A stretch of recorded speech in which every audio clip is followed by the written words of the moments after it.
بسم اللہ الرحمن الرحیم۔ اگر ہم یہ کہنے کے بجائے کہ دیواروں کے بھی کان ہوتے ہیں، یہ کہنا شروع کر دیں کہ فرشتوں کے ہاتھ میں بھی قلم ہے، تو ہمیں لوگوں سے زیادہ اللہ کی فکر ہو جائے گی۔ چالاکی اور دھوکے کی فکر مت کرو۔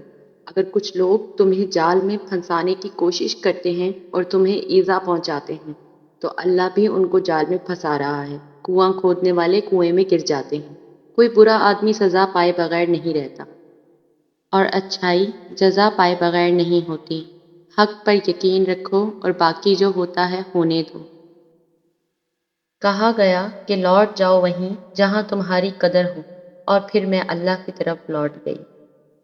سورہ یوسف مثال ہے، وہ آزماتا ہی اسی چیز سے ہے جو تمہیں بے حد پیاری ہوتی ہے، تاکہ اس چیز کے ملنے کی تڑپ تمہیں اللہ سے ملوا دے۔ اللہ سے رو کر مانگنا۔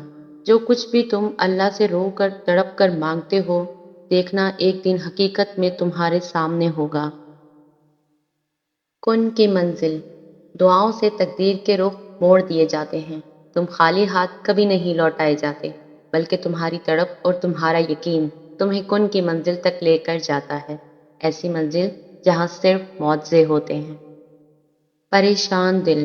اللہ کی محبت اتنی خاص ہے کہ اگر انسان جائے نماز پر صرف سر جھکا کر بیٹھا رہے، کچھ نہ بھی بولے، تب بھی وہ رب کچھ لمحوں بعد ایسا سکون بندے کے دل میں اتار دیتا ہے کہ لگتا ہے جیسے اس رب نے پریشان دل کو یہ سمجھا دیا ہو کہ میرے بندے، نا امید مت ہو، میں ہوں نا، سب ٹھیک کر دوں گا۔ معجزوں کا نزول۔ خوبصورت کہانیاں حقیقت یوں ہی تو نہیں بن جاتی، ان میں صبر، توکل اور دعائیں بے مثال ہوتی ہیں۔ جب آسمان سے نزول معجزوں کا ہوتا ہے تو ہر غم، تکلیف، دکھ مٹا دیا جاتا ہے۔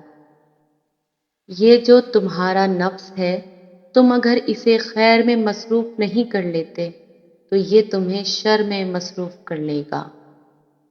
کچھ چیزیں، کچھ باتیں، کچھ راز صرف اللہ اور آپ کے درمیان ہی اچھے لگتے ہیں۔ جب وہ عطا کرنے پر آتا ہے تو مانگنے کا سلیقہ بھی سکھا دیتا ہے۔ ہم لوگ نیک بننا نہیں، صرف نیک دکھنا اور نیک کہلانا چاہتے ہیں، اور یہ منافقت کا سب سے اعلیٰ درجہ ہے۔ پریشانیوں کی دوا سجدہ ہے۔ اگر پھر بھی شفا نہ ملے تو دوا کی مقدار بڑھا دو۔ زندگی نے دو چیزیں تو ضرور سکھائی ہیں، ایک تو اپنے میں خوش رہنا، اور دوسرا خدا کے سوا کسی سے امید نہ رکھنا۔ بہت سے لوگ خوفزدہ ہو جائیں اگر وہ آئینے میں اپنے چہرے کے ساتھ ساتھ اپنا کردار بھی دیکھ پائیں۔